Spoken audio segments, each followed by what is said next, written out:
kasih buat malam hari ini kebersamaannya. Ya, jadi saya percaya bahwa kita ada bukan karena kuat gagah kita, tapi ada rencana Tuhan yang mempersatukan kita di acara setiap minggu seperti ini. Ya, Tuhan kepingin kita semakin bertumbuh dalam Tuhan. Dan saya berdoa buat kita semakin hari semakin bertumbuh dewasa dan semakin solid. Nah, saudara terkasih dalam Tuhan, malam hari ini saya akan langsung masuk dalam perenungan firman Tuhan supaya nanti kita punya banyak waktu ya, supaya kita sama-sama bisa membahas ya apa yang kita dapatkan malam hari ini ya. Saya minta maaf ya, saya kayaknya agak sedikit kurang sehat karena tadi pagi saya baru vaksin yang kedua ya, tapi saya akan berusaha ya. Katanya kalau vaksin itu biasanya agak ngantuk selesai. Ya memang dari tadi sore saya udah sama kayak Sister Tina, ya kopi sudah saya minum, tapi saya juga kok kayak berasa hari ini kayaknya berat gitu kan. Ya, nggak tahu efek vaksin atau apa, tapi saya berdoa supaya kita bisa menyelesaikan semuanya dan kita bisa belajar firman Tuhan. Oke, malam hari ini ada sebuah tema yang luar biasa ya. Waktu saya merenungkan ini, dan saya berdoa ini bisa menjadi sesuatu yang bisa menguatkan kita dalam mengikut dan mengiring Tuhan tentang apa kehendak Tuhan dalam hidup kita. Tema yang akan saya sampaikan kalau saudara suka dengan tema itu judulnya adalah tebuslah waktu yang ada. Nah, saudara, apa sih hubungannya antara hidup dengan waktu? Ya, karena ya kan orang hidup itu pasti ada di dalam waktu. Ya, kalau orang yang mati itu sudah nggak ada bicara waktu gitu kan. Kalau orang hidup itu masih ada waktu. Apa? Makanya kita bisa dihitung setiap tahun kita ulang tahun, ya kan? Setiap hari kita juga misalkan ada schedule, itu masih ada dalam waktu, itu namanya kita orang hidup, ya. Nah, oleh sebab itu kita dalam menghidupi kehidupan ini di dalam waktu yang ada, ya, kita akan coba lihat sama-sama dalam kitab Efesus pasal yang kelima. Dimulai dari ayat yang ke-15 sampai dengan yang ke-17, saya akan coba bacakan buat saudara, dan saya harap saudara menyimak baik-baik dimanapun saudara berada. Ya, demikian firman Tuhan. Karena itu, perhatikanlah dengan seksama bagaimana kamu hidup, janganlah seperti orang bebal, tetapi seperti orang arif. Dan pergunakanlah apa saudara? Waktu yang ada. Karena hari-hari ini adalah jahat. Sebab itu janganlah kamu bodoh, tetapi usahakanlah supaya kamu mengerti kehendak Tuhan. Yang setuju katakan amin. Haleluya. Saudara terkasih dalam Tuhan, ini saudara sebuah firman yang disampaikan oleh Rasul Paulus kepada jemaat di Efesus. Dan kalau kita lihat sebetulnya kata-kata ini ada penekanan yang luar biasa. Kalau di sini dikatakan dimulai dengan kata karena itu, artinya ada sesuatu yang penting. Bahkan dikatakan ditambahin lagi perhatikanlah dengan sesama. Wow, ini kita harus nggak boleh main-main ya. Apa yang harus diperhatikan dengan sesama? Apa yang harus kita ya betul-betul konsentrasi melalui firman Tuhan ini dikatakan bagaimana kita hidup. Ternyata kehidupan kita ini saudara, Rasul Paulus sudah bicara kepada jemaat Efesus dan saat ini firman Tuhan berbicara kepada saudara dan saya, hidup itu bukan cuma sekedar hidup, saudara bisa makan, bisa minum, bisa have fun, bukan cuma sekedar itu. Makanya dikatakan hidup ini jangan seperti orang bebal, tapi kita harus seperti orang yang wise, yang bijaksana, yang arif. Nah, ya, karena ternyata kalau firman Tuhan bicara seperti ini, karena biasanya ada dua tipe orang, dan ini orang yang sudah di dalam Tuhan. Ada orang yang bebal, ada orang yang arif. Dan saya percaya malam hari ini kita dikumpulkan oleh Tuhan, kita akan menjadi sebuah bilangan orang-orang yang orang-orang wise, orang-orang yang arif, orang-orang yang bijaksana dalam mengiring Tuhan. Oleh sebab itu, ya kan kita hidup ini harus sesuai dengan ayat yang ke-16. Apa ayat yang ke-16? Kita harus bisa mempergunakan waktu yang ada ini dengan bijaksana juga, dengan sesuatu yang baik juga. Kenapa? Karena kalau kita mengerti ayat ke-17, dikatakan kalau kita bisa menghidupi hidup dengan waktu yang ada dengan bijaksana, maka dikatakan kita artinya sudah berjalan sesuai dengan kehendak Tuhan. Karena dikatakan kita harus mengerti kehendak Tuhan. Nah, apa korelasinya? Apa hubungannya sebetulnya dengan apa yang Rasul Paulus katakan kepada jemaat Efesus ini? Ternyata sangat ada hubungannya. Karena ternyata kalau kita bisa hidup di dalam waktu ini dengan bijaksana dan kita belajar mengerti kehendak Tuhan dan melakukan kehendak Tuhan, maka saya percaya Tuhan akan mencurahkan berkat-berkat-Nya kepada saudara dan saya. Seberapa banyak saudara dan saya yang ingin hidup dalam berkat-berkat Tuhan? Boleh lambaikan tangan saudara, ya.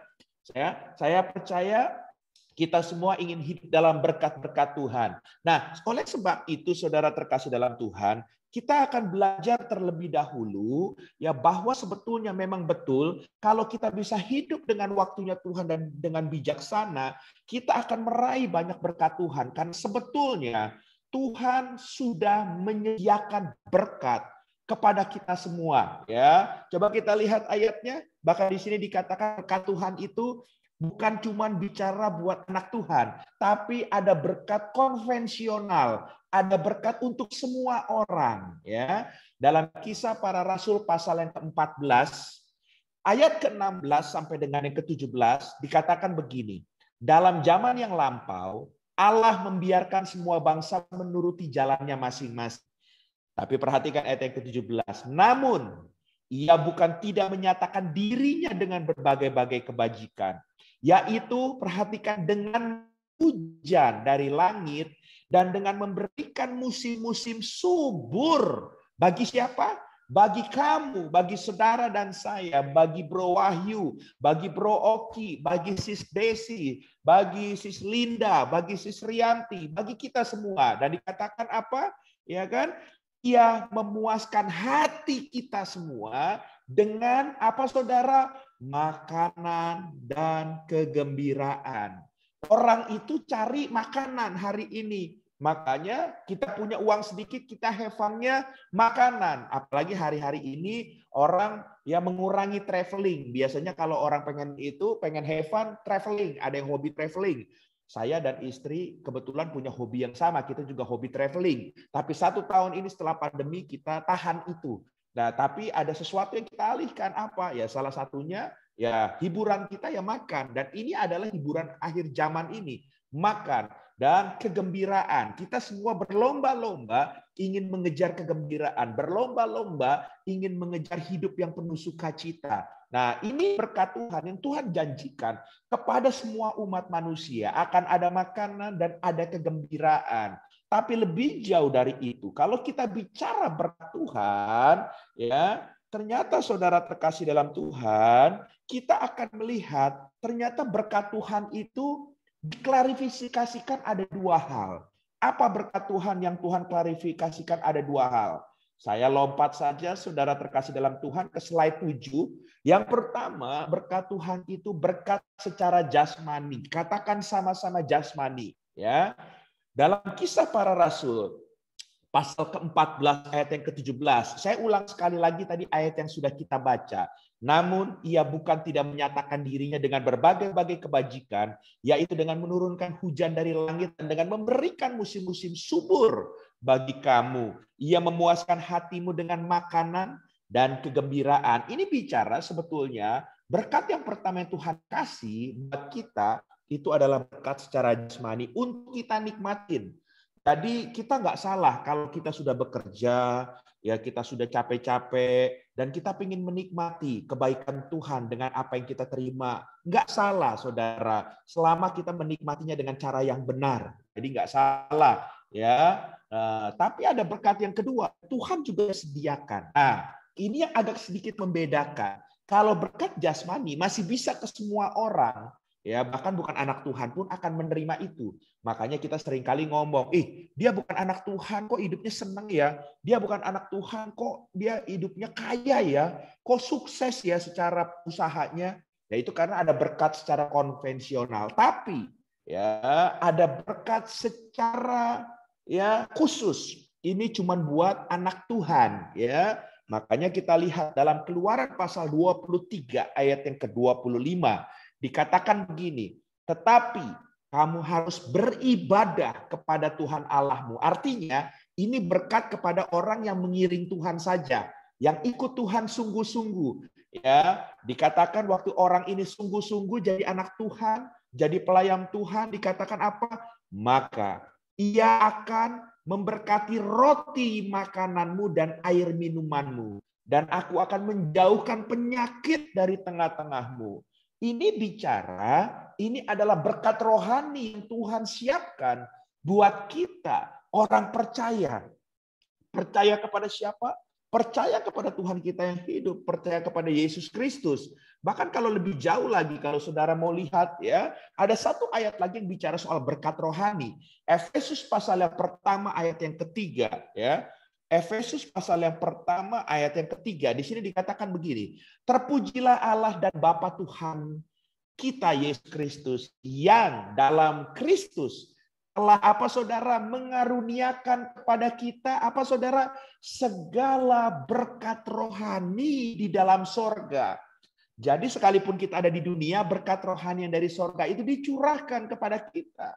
Ya, apa berkat rohani itu? Dia memberikan damai sejahteranya, dia memberikan sukacitanya, karena uang belum tentu bisa membeli damai sejahtera. Ada banyak teman-teman saya orang kaya ya, waktu datang pada saya waktu baru berkenalan konseling sama saya, dia bilang sampai hari ini uang dia nggak bisa membeli tidur dia sulit tidur, dan sampai hari dia konseling dengan saya, dia bilang kalau dia mau tidur dia harus minum obat-obatan supaya dia bisa tidur. Nah, saudara terkasih dalam Tuhan, jadi di sini menggambarkan bagaimana uang tidak bisa membeli segalanya. Tapi saya mau kasih tahu, waktu kita punya Tuhan, ada berkat rohani, ada damai sejahtera, ada sukacita, ada hal-hal yang hebat yang sebetulnya Tuhan akan berikan kepada kita anak Tuhan dan orang percaya. Haleluya. Nah, jadi saudara terkasih dalam Tuhan, dari konteks ini kita harus tahu sebetulnya Tuhan kepengen kita hidup dalam berkat Tuhan. Dengan apa? Mengisi waktu dengan bijaksana. Untuk apa kita diberkati oleh Tuhan? Nah, saudara jangan lupa nih, karena kalau kita nggak ngerti dengan apa untuk apa kita diberkati, kita bisa salah. Karena kadang-kadang bukannya kita lagi nggak punya, kita jatuh dalam dosa, tapi karena kita sedang diberkati pun, kalau kita nggak ngerti kehendak Tuhan, kita bisa jatuh dalam yang namanya dosa. Ya, makanya kita lihat saudara terkasih dalam Tuhan, ternyata kita diberkati untuk tujuan Tuhan menjadi berkat dan untuk kemuliaannya. Ya, ini kalau saudara lihat di Roma pasal 11 ayat yang ke-35 sampai dengan 36, jelas berkat itu untuk kemuliaannya. Ya, saudara diberkati untuk yang pertama jadi berkat, lalu yang kedua untuk kemuliaannya. Ya, ayat yang ke-35. Atau siapakah yang pernah memberikan sesuatu kepadanya sehingga ia harus menggantikannya?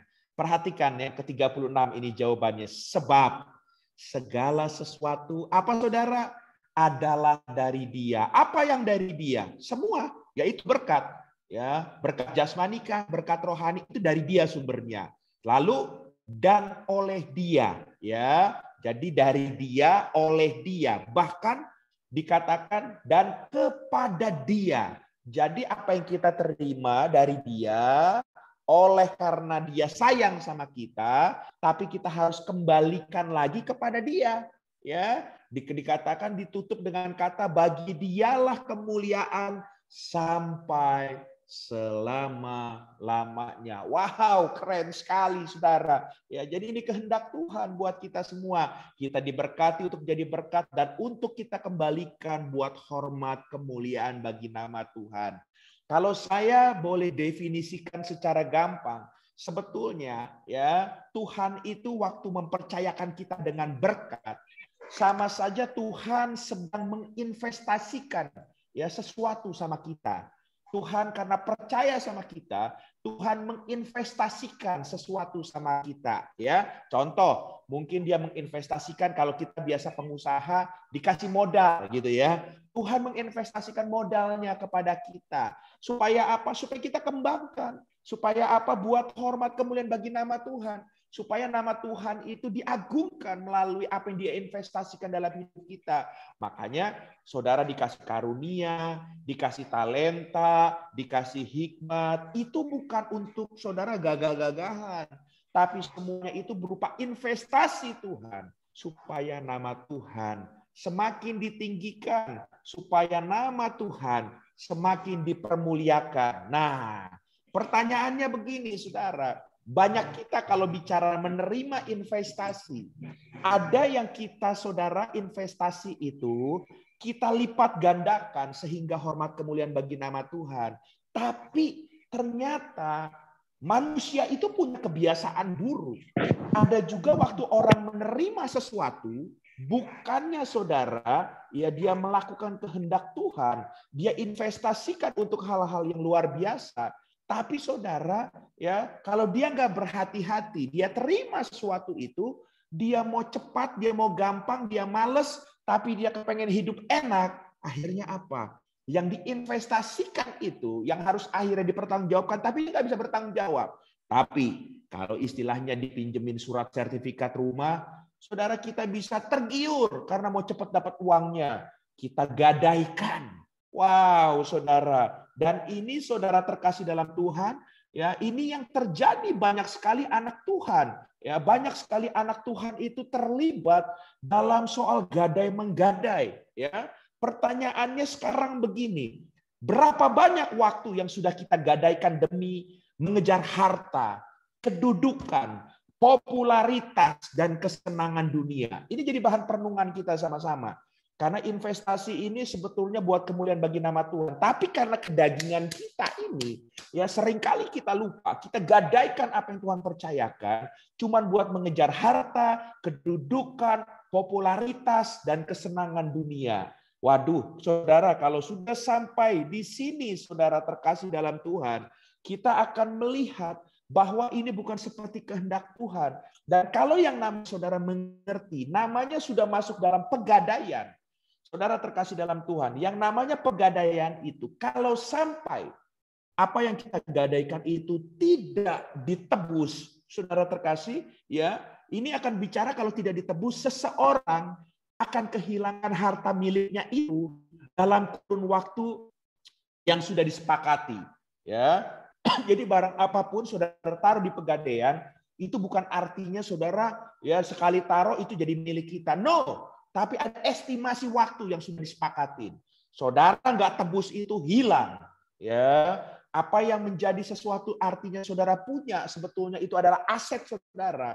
Tapi karena saudara gadaikan, saudara nggak tebus dengan estimasi waktu yang sudah disepakatin, saudara akan kehilangan apa yang saudara gadaikan itu. Ya, dan ini adalah gambaran bagaimana kita harus bisa menebusnya.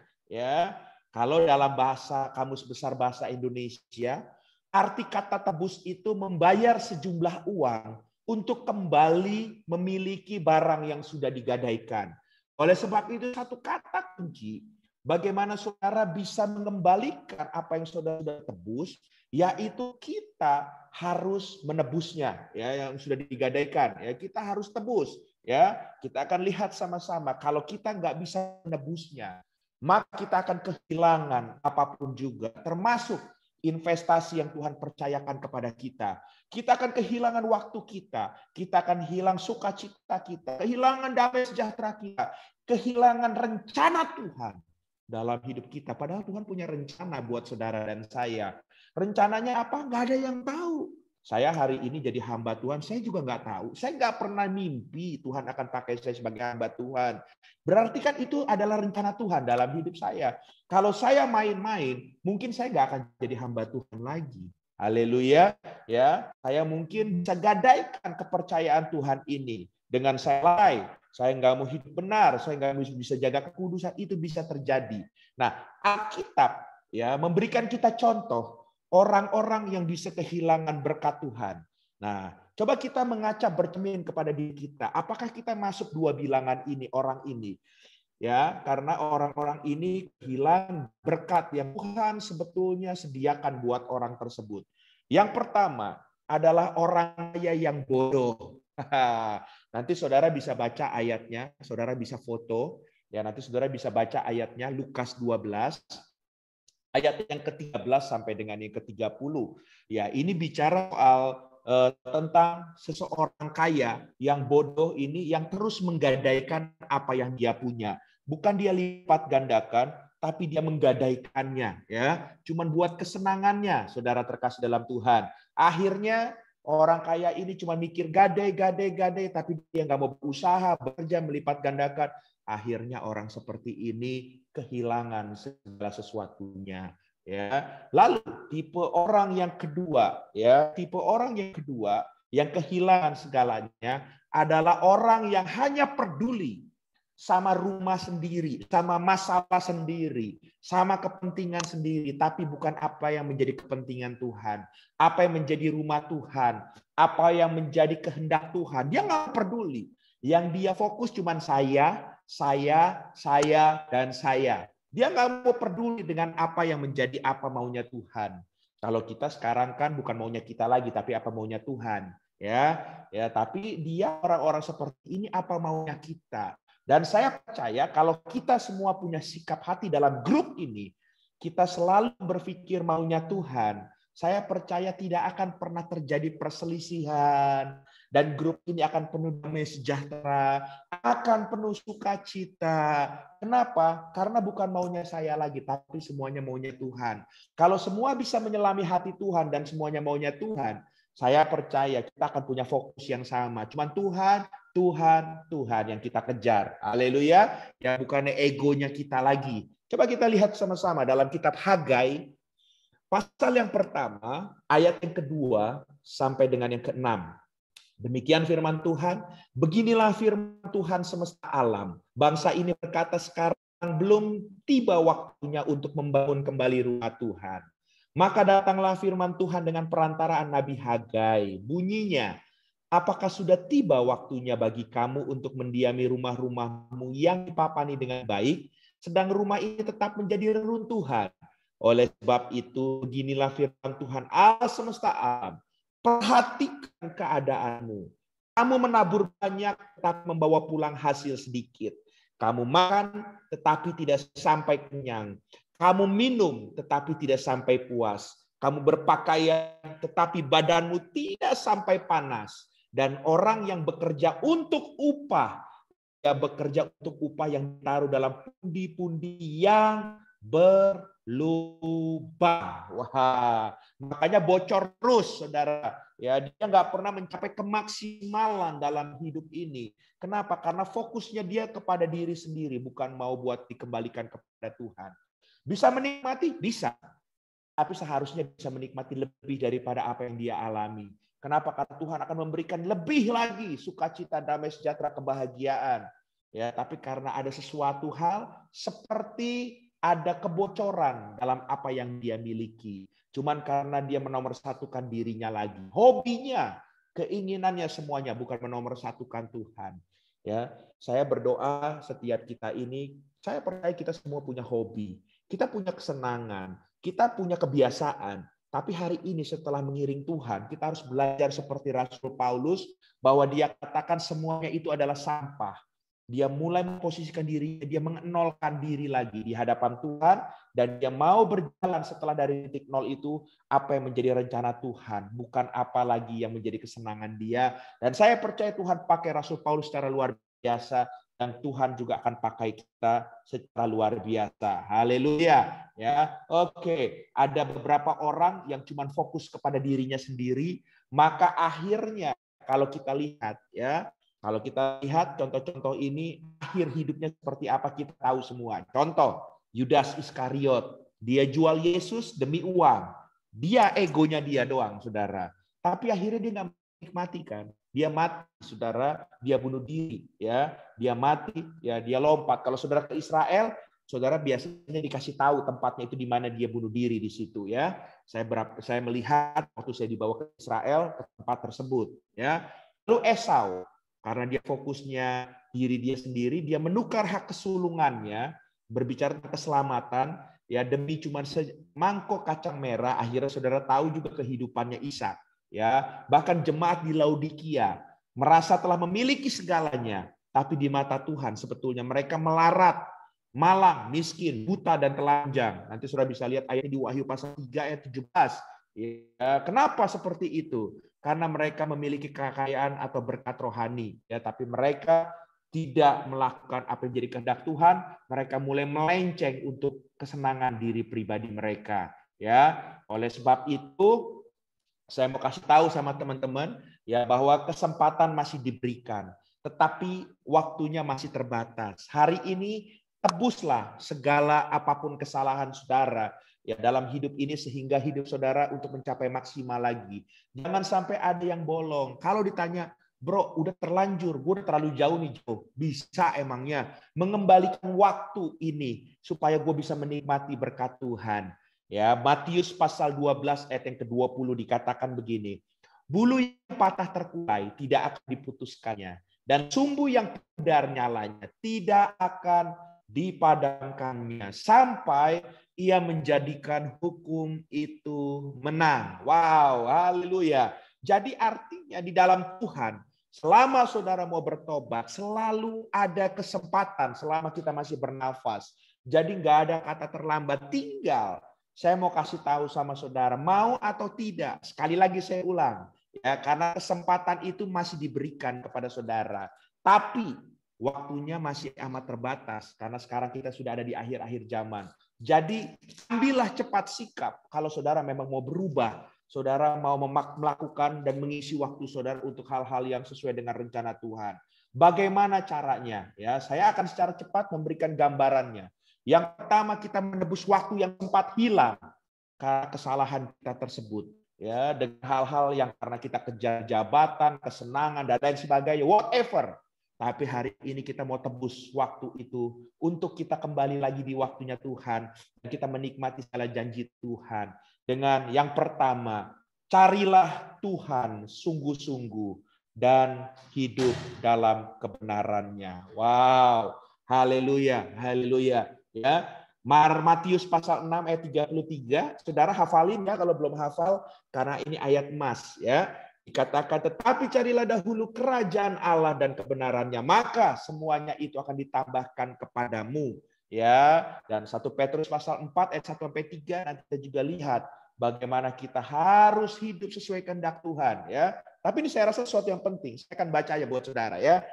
1 Petrus 4 ayat yang pertama sampai ketiga. Jadi karena Kristus telah menderita penderitaan badani, kamu pun harus juga mempersenjatai dirimu dengan pikiran yang demikian. Karena barang siapa telah menderita penderitaan badani, ia telah berhenti berbuat dosa. Nggak gampang berhenti dari dosa, nggak gampang. Saya tahu itu ada harga yang harus dibayar. Ya, katakan ayat kedua, supaya waktu yang sisa jangan kamu pergunakan menuruti keinginan manusia, tetapi menurut kehendak Tuhan. Saudara ambil keputusan berhenti akan dosa yang saudara lakukan, yang terikat, yang mengikat saudara, itu saudara sudah masuk dalam poin yang kedua, dalam ayat yang kedua. Saudara sudah berjalan pindah dari kehendak kedagingan menuju kehendak Tuhan. Ya, ayat yang ketiga, sebab telah cukup banyak waktu kamu pergunakan untuk melakukan kehendak orang-orang yang tidak mengenal Tuhan. Ada banyak orang-orang yang hari ini membuat kita terus jatuh dalam dosa. Saudara harus waspada. Tidak semua yang kita kenal, tidak semua komunitas itu mau mendukung kita untuk maju. Kadang-kadang tanpa mereka sadari, karena mereka juga nggak mengerti kebenaran, maka iblis pakai mereka untuk juga menarik kita.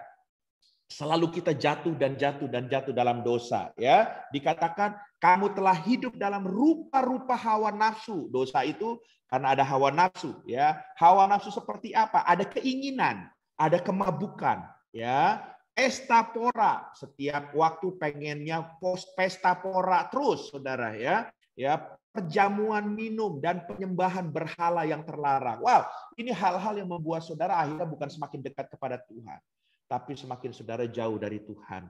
Dan saya berdoa hari ini setelah kita tahu kebenaran ini, seperti ayat 2 katakan, ya, supaya waktu sisa jangan kamu pergunakan menurut keinginan manusia atau kedagingan.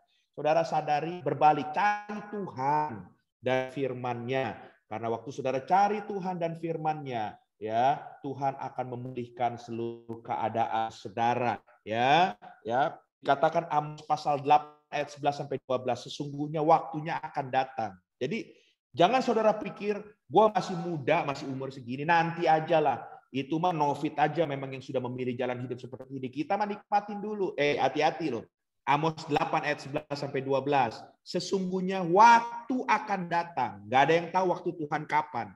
Ya, saya kemarin punya teman aja baru dipanggil Tuhan. Umurnya masih lebih muda dari saya. Gak ada yang tahu waktu Tuhan akan datang. Demikian firman Tuhan. Aku akan mengirimkan kelaparan di negeri ini. Bukan kelaparan akan makanan atau bukan kehausan akan air. Melainkan ya akan mendengarkan firman Tuhan. Ya, mereka akan mengembara dari laut ke laut dan menjelajah dari utara ke timur untuk mencari firman Tuhan. Perhatikan kata terakhir. Tetapi tidak mendapat. Ada saatnya saudara cari Tuhan melalui firman Tuhan pun sudah tidak menemukan Tuhan lagi. Jangan sampai ini terjadi. Pintu kasih karunia, pintu anugerah sudah tertutup dalam hidup kita. Jadi selama masih ada waktu, berbaliklah untuk cari Tuhan sungguh-sungguh dan hidup dalam firman Tuhan. Ya, itu yang pertama. Yang kedua, saudara, ya, hal yang kedua yang saya ingin sampaikan kepada saudara, bagaimana kita menebus waktu yang ada yang kita pernah pergunakan di masa lalu sia-sia. Yang kedua, tingkatkan kehidupan doa saudara. Ya, Efesus pasal 6 ayat 11 sampai yang ke-19. Kenakanlah seluruh perlengkapan senjata Tuhan supaya kamu dapat bertahan melawan tipu muslihat iblis. Hati-hati, iblis itu seperti singa yang mengaum-ngaum siap menerkam saudara. Banyak tipu muslihatnya. Karena perjuangan kita bukan melawan darah dan daging, tetapi melawan pemerintah-pemerintah, melawan penguasa-penguasa, melawan penghulu-penghulu dunia yang gelap ini, melawan roh-roh jahat di udara. Sebab itu ambillah seluruh perlengkapan senjata Allah supaya kamu dapat mengadakan perlawanan pada hari yang jahat itu dan tetap berdiri sesudah kamu menyelesaikan segala sesuatu. Jadi, perhatikan, berdirilah tegap, berikat pinggangkan kebenaran firman Tuhan ya, dan berbaju zirahkan keadilan, kakimu berkasutkan kerelaan untuk memberitakan Injil damai sejahtera ya. Ayat 16, dalam segala keadaan pergunakanlah perisai iman, sebab dengan perisai itu kamu akan dapat memadamkan sebuah panah api dari si jahat. Ayat 17, dan terimalah ketopong keselamatan dan pedang roh, yaitu firman Tuhan. Dalam segala apa saudara? Doa dan permohonan. Perhatikan, berdoalah setiap waktu di dalam roh. Berjaga-jagalah di dalam doamu dengan permohonan yang putus-putusnya untuk segala orang kudus, juga untuk aku, supaya padaku jika aku membuka mulutku dikaruniakan perkataan yang benar, agar dengan keberanian aku memberitakan rahasia Injil. Jadi ayat yang kedua, saudara harus punya kehidupan doa. Bukan karena rutinitas, bukan karena agamawi. Ya, banyak orang mempertahankan agamanya. Agama nggak menyelamatkan. Banyak orang agamanya Kristen, Katolik, atau apapun. Kalau saya pelayanan ke penjara namanya Yohanes, Paulus. Kalau memang nggak mau berubah, nggak mau hidup dalam firman Tuhan, maafkan saya, agama nggak menyelamatkan. Yang menyelamatkan saudara waktu saudara berjalan sesuai dengan kehendak Tuhan, berjalan dalam kebenaran firman Tuhan. Oleh sebab itu bangun hubungan yang intim. Karena iblis terus mau menjatuhkan saudara dan saya. Iblis terus mau mencuri waktu saudara supaya saudara nggak pernah maksimal di hadapan Tuhan. Ya, dia mencuri segala rencana Tuhan yang akan digenapi dalam hidup saudara. Tapi saudara bisa melawan waktu saudara berjaga-jaga dengan punya kehidupan doa. Bangun hubungan intim dengan Tuhan. Nggak perlu orang tahu kalau saudara mau berdoa. Tapi bangun itu secara pribadi hubungan dengan Tuhan. Selalu ya, waktu ke waktu ya. Kalau saudara tanya, bro, lu doa kapan? Karena kita belajar dari Tuhan Yesus. Tuhan Yesus, Alkitab berkali-kali bilang pagi-pagi benar dia berdoa. Dia aja doa, saudara. Wah, padahal dia adalah Tuhan itu sendiri. Ada roh Tuhan dalam hidupnya. Karena dia memang Tuhan. Tapi dia memberikan contoh keteladanan dia berdoa. Jadi saya sarankan pagi-pagi sebelum saudara kerja, usaha, carilah Tuhan. Ya, bangun pagi berdoa. Ya, lalu hal yang ketiga, bagaimana kita bisa mengembalikan waktu yang hilang? Ya, 2 Petrus 3 ayat 13 sampai ke 15. Ini yang terakhir ya, saya akan bahas malam hari ini 3 poin ini aja.